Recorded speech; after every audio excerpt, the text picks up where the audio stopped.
De la vârsta foarte mică a rămas fără mămică.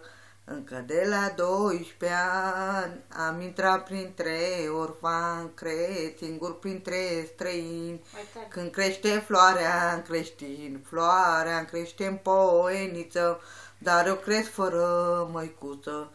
Am o cruce în bătătură care ține loc de mumă.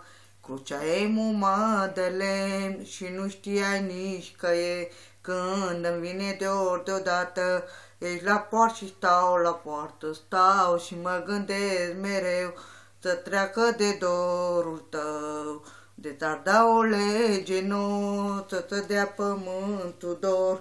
Printre ele aș intra, mai duce la mama mea și pe pieptul ei mă pun și durerile le spun. Păi, măicuță, cum mai face? Ești la poartă și vin încoace. De ți-ar da o lege nouă să-ți dea pământul dor.